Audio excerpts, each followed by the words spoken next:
Good morning and welcome back to ND Sunrise. I'm Lilly Ashworth. And I'm Kirra Halfman, and it's starting to feel like fall on campus, but let's get into the top news stories of the week.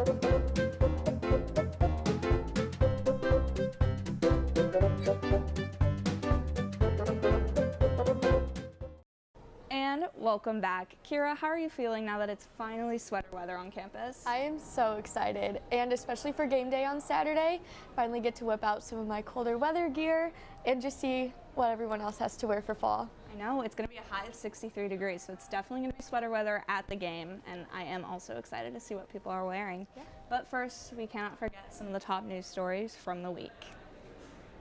Last week, the Walsh School of Architecture received a $150 million donation. This week, Francis and Kathleen Rooney gave a $55 million gift to the University of Notre Dame to endow the Rooney Democracy Institute within the College of Arts and Letters. Formerly known as the Rooney Center for the Study of American Democracy, the institution works to advance Notre Dame's role as a leader in democracy scholarship and facilitator of bipartisan conversations about the future of democracy. It was first established in 2008 by Francis and Kathleen Rooney. Signature programs of the institution include the Keeping the Republic Conference, Health of Democracy Survey, the Notre Dame Democracy Initiative, and various research labs. This donation will continue the pursuit of studying and understanding democracy at Notre Dame. Yesterday afternoon, students received an email with exciting news. Student Body President Jerry Vielhauer shared that Gipper's Late Night Kitchen is reopened, operating out of Street Fair. The menu consists of Detroit-style pizza, wings, and more. Gipper's will be open Thursday through Sunday nights from 9 p.m. until 2 a.m. Notre Dame recently joined the Global Coalition of Ukrainian Studies. On September 24th, the university formalized its membership at the Ukrainian Institute of America in New York City, alongside other colleges like Arizona State University and Columbia University. The coalition was created in 2024 and aims to unite university and research institutions on their study of Ukraine. Notre Dame also has an ongoing research cooperation with Ukrainian Catholic University, supported by the Nanovic Institute. As part of the coalition, Notre Dame will continue its Ukrainian Studies Hub that brings students interested in studying Ukrainian language, history, and culture together. The Department of Disability Advocacy is seeking to introduce a disability studies minor at Notre Dame. Students have been asked to fill out a short survey to gauge interest in the minor. The Department of Disability Advocacy hopes that by adding this minor, they can provide professional and beneficial development across all fields. The department stated that this minor will foster Notre Dame's mission to be a force for good despite our differences. Father Dowd has opened the request form for students to have a 5-minute conversation during student office hours. Each year, the Office of the President opens an application for students to meet and discuss a topic of their choosing. The application is open until Wednesday, October 15th. Due to limited capacity, a time slot is not guaranteed, so make sure to fill out the form early. Students are able to select whether they want to greet Father Dowd or discuss a specific issue on the form. Small groups are also allowed. Following last week's news of a low score on freedom of speech, Ryan and Trey hit the lawn to see what students had to say about the issue. Hey Irish, Ryan Murphy here with Trey, Cody. As we've covered here on Sunrise in the past, Notre Dame recently received an F grade in free speech rankings from FIRE, which is big news on Notre Dame's campus. Yeah, absolutely. Ryan and I are going to take to the streets to see how Notre Dame students really feel about this ranking and how accurate it might be. Do you feel comfortable expressing your views and opinions in class? I do. I think not only in the classroom, but also amongst friends. I feel like there's a dialogue on this campus. I think it's really modeled after our shared Christian and Catholic faith, a willingness to hear other opinions, a graciousness to those that disagree with us. I feel like I can be pretty open about what I believe. I think that there's a lot of different people here with different values. political views, religious views, but I think that there is generally an openness. I think especially in my Moreau class, I experienced that freshman year, and also in other classes, especially the liberal arts, to kind of say what you believe. People might not agree with you, but I don't think that I've experienced any silencing or canceling in that way. Do you guys feel comfortable expressing your views on campus? I would say yes. I would also say yes. I definitely feel comfortable expressing my opinions on campus. I love to. Do you feel comfortable talking about controversial topics here at Notre Dame, whether it's in class, with your friends? How do you sort of approach those things? I would say the overall mindset of Notre Dame and a lot of Notre Dame students is that everyone's very welcoming and opening. So when it comes to class, I think a lot of people feel comfortable sharing their opinions and engaging in healthy discourse. I would say I think because Notre Dame is more of a particularly conservative campus that could surprise other people's opinions more, but I think overall a lot of people are very respectful. I think in classes we are definitely allowed to say whatever we want, but I think campus policy in regards to demonstrations and social gatherings like that are definitely limited, so there's a balance between the two. Do you feel comfortable expressing your views and opinions around campus and in classes? Yes. I agree, yes. And I'm also going to go with yes. Any additional thoughts or not particularly? No. Nothing to add. Nothing. Nothing more here, guys. That's it. Just yes. Well, Trey, seems like we heard a lot of yes. A lot of diverse opinions, though. There are a few no's out there. We'll let you be the judge. Thanks, Ryan and Trey. And one thing that we can definitely speak freely on this campus about is Dancing with the Stars. Suze is back for week 4 Disney night of Dancing with the Stars recap. Hey guys, it's Suze. Welcome back to another recap of Dancing with the Stars. This week it was week 4 Disney night. I am flying solo this week, but let's get into it. All right, so we had 11 couples left. This is everyone. So now we'll get into the dances.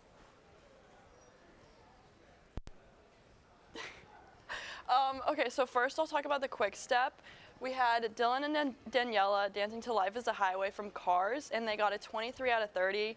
I thought Dylan was light on his feet, he had good footwork, he's really learning and growing. Personally, to me, he kind of seems like a little toddler running around on the dance floor, learning, so I enjoyed it. I thought it was good. Not amazing, but he's getting there. Next, we had Danielle and Pasha dancing to I Want to Be Like You from the Jungle Book, and they got a 21 out of 30. She had a lot of fun. You can tell she really, really loves Disney. Yes, she did fall out of rhythm a little bit, but other than that, I thought it was a really fun dance, so I really hope she finally gets her first 8 next week for dedication night. Next, we had Hilaria and Gleb. They danced to Cantina Band from Star Wars, and they got a 23 out of 30. I'll talk about this more later, so stay tuned. I have some comments. Then next, we had Elaine and Alan dancing to the Space Mountain theme song, and they got a 24 out of 30. This was their best dance yet. Again, I will chat about this a little bit later, so look forward to that. And finally, for our last quick step, we had Jordan and Ezra dancing to Special Spice from Tiana's Bayou Adventure Ride.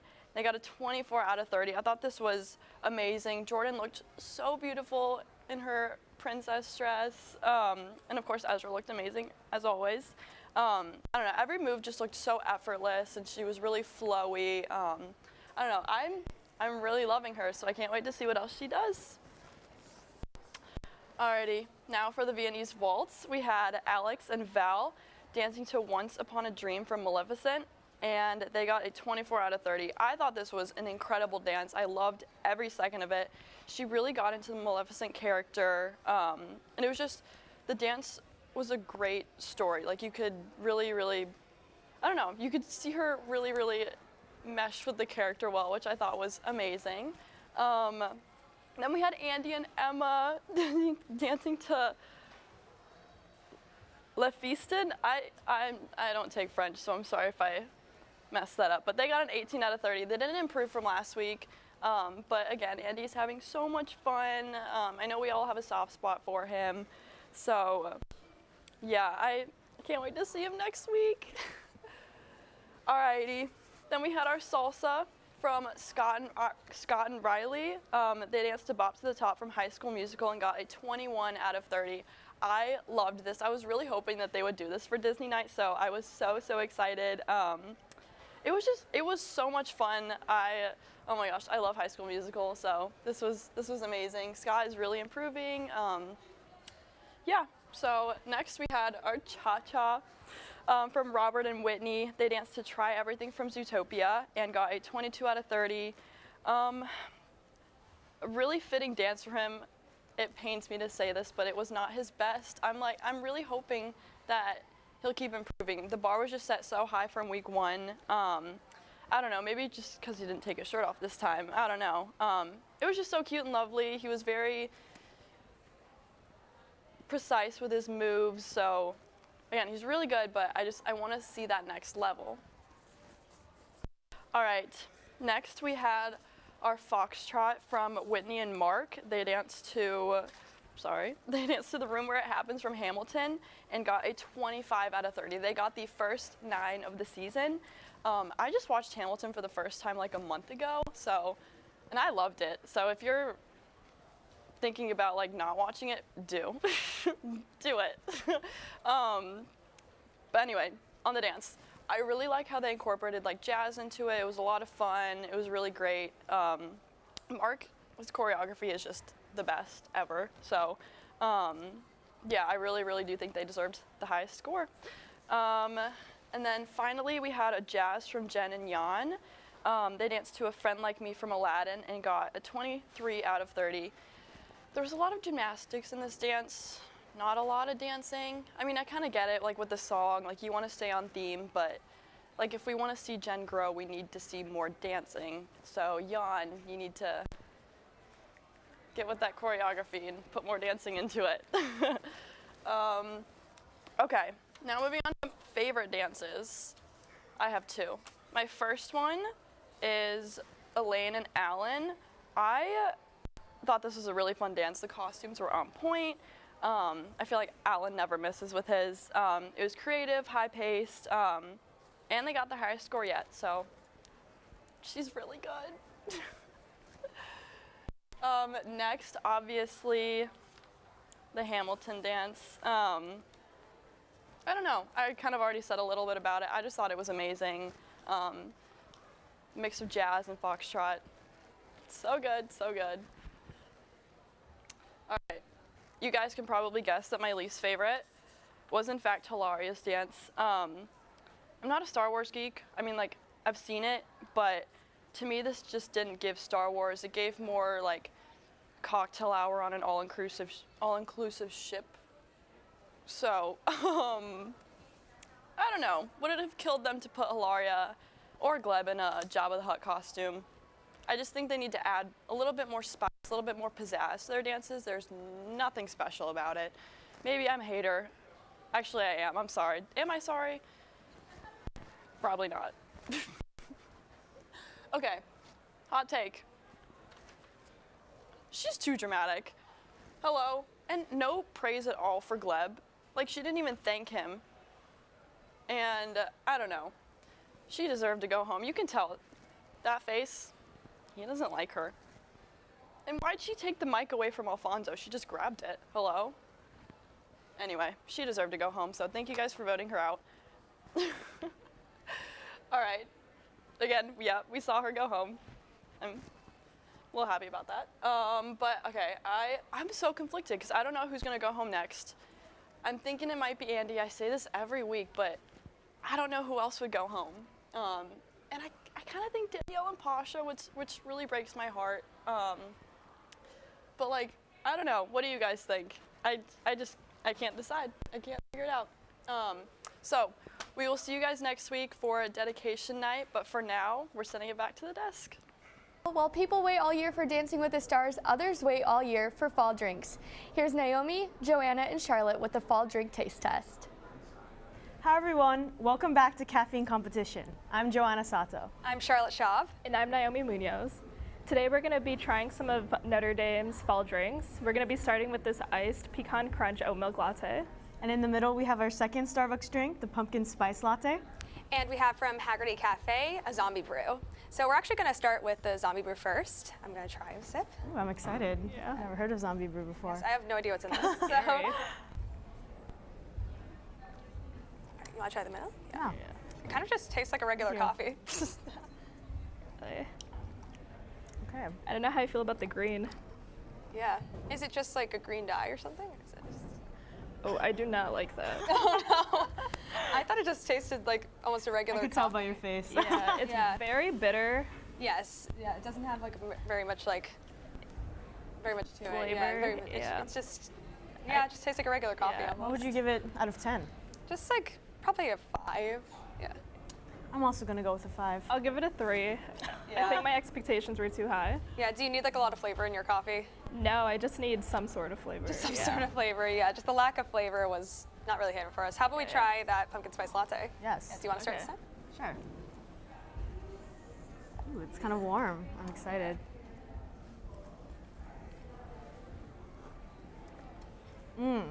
Definitely flavy change after the zombie brew. You like? Guys, you're not gonna believe, like, I've never actually had a pumpkin spice latte. Really? So I've only, maybe have once last year, but I don't think it definitely wasn't warm. So I'm very excited. Following you on this journey. Oh, there's definitely flavor in this. There you go. Okay, I actually love pumpkin spice everything, so I'm excited. Okay, so you have experience. Yeah, this is much better. Yes, that was very good. It's very like comforting. Yeah. It's almost like a pumpkin bread, but just in a love drink. pumpkin It's so warm. It's very fall. Very, very fall, yeah. All right, what would you rate it? I'd give it's solid, a 7. Solid? Okay, yeah. I'd give it an 8. I think it's really good. Yeah, I was gonna say 8. Yeah. Yeah. But then again, I haven't tried my pumpkin spice lattes, so I'll have to see if I ever try in the future. All right, now let's try the pecan crunch. I've actually had this one before, and it was really good, so. I like it. Tastes almost buttery. Oh, it's buttery.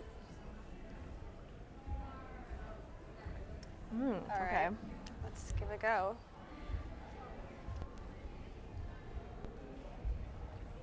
Yeah, buttery is a good way to describe it. Yeah, absolutely. Yeah. Buttery in a drink. Yeah. I think it's a lot more like dessert-ish than other coffees. Yes, I usually like a little more coffee flavored in mine, but like as a dessert, I think it's pretty good. So yeah, what would you give it? I agree. I do like when my caffeine, like when you can taste it and you can taste the espresso. I'll give it a 6 because it is like a good dessert. I just couldn't have that much of it. Yeah. What about you? I think I'd give it an 8. I feel like it's really easy to drink, and the flavors, the sweetness are there. It's perfect for me. Yeah. I'd probably also give it a 6 just as a coffee because I also like just like tasting more of that espresso. But I'm also from Massachusetts, so I'm more of a Dunkin' drinker. So there's Dunkin' on every street. I love Dunkin'. But yeah, so we sadly don't have any Dunkins near campus. But Starbucks is pretty good too. Yeah. So overall, like, what was your guys' favorite? I would definitely say the pumpkin spice latte. I would also recommend it iced. So anyone out there, if you want a nice fall drink, can't go wrong with pumpkin. Yeah, absolutely. I have to agree with you on that. I definitely liked the pumpkin spice latte. It was a very good first experience of a pumpkin spice latte. It was very delicious. But if I wanted something more dessert-ish, I would try the pecan crunch. Yeah. Yeah, the pecan crunch, I love the ice, even though the warmth is really comforting. But overall, great experience. Definitely recommend. Yeah, sadly, the zombie brew was kind of a disappointment. Yeah, it was, I guess, like, it's not as exciting as the name is. But yeah, no, I think there's lots of good options on campus for fall drinks. So thank you so much for joining us, and back to the desk. Thanks, guys. It looks like there's a lot of good drinks to try around campus. Lily, which one would you try? I think I'd have to try the pecan crunch one. That seemed interesting. I think a lot of the times I do go for an afternoon treat with my coffee, so I like the sweetness, but I'd be worried it'd be a little too sweet. What about you? I think I'm gonna have to join your side. It didn't seem like they loved the zombie brew, so I think I'm gonna steer clear of that one. Me too. But make sure you all grab your coffee before heading out to some of the events this week and this weekend. Kirra, why don't you tell us about them? American Airlines CEO Robert Isom will be the first speaker in the Dean's Speaker Series. A Notre Dame graduate, Isom earned bachelor's degrees in mechanical engineering and English. He became CEO of American Airlines Group in March of 2022. Isom will be the first of many distinguished executives coming to Notre Dame to share insights on leadership, careers, and challenges in business and society. The event is taking place today, October 10th from 12:30 to 1:30 in Mendoza's Jordan Auditorium. SAO and Campus Dining is offering a midterm breakfast break tonight from 9 to 11 p.m. in South Dining Hall. Students can eat free breakfast food while completing stress-relieving crafts and checking out the wellness goodie bags. De-stress from a busy week of midterms and rest up for the NC State game and your midterms next week by heading to South Dining Hall tonight. Volleyball is taking on Virginia tonight in Purcell Pavilion for their pink game. Be sure to arrive before 6:30 for the pink pom-pom giveaway. On Sunday, the #1 ranked women's soccer team will take on SMU at 3:30. Show up and show out for their senior day. And as the Irish take on NC State this weekend, Shamrock Sports is live later today to cover everything you need to know about the ND versus NC matchup. Catch host Chris Daly and analyst Peyton and Kirra herself today at 3:30. Well, it looks like I'll be seeing you guys later today, but that's all we have for today's episode of ND Sunrise. Thank you so much, everyone, for tuning in this morning. See you next week. Go Irish!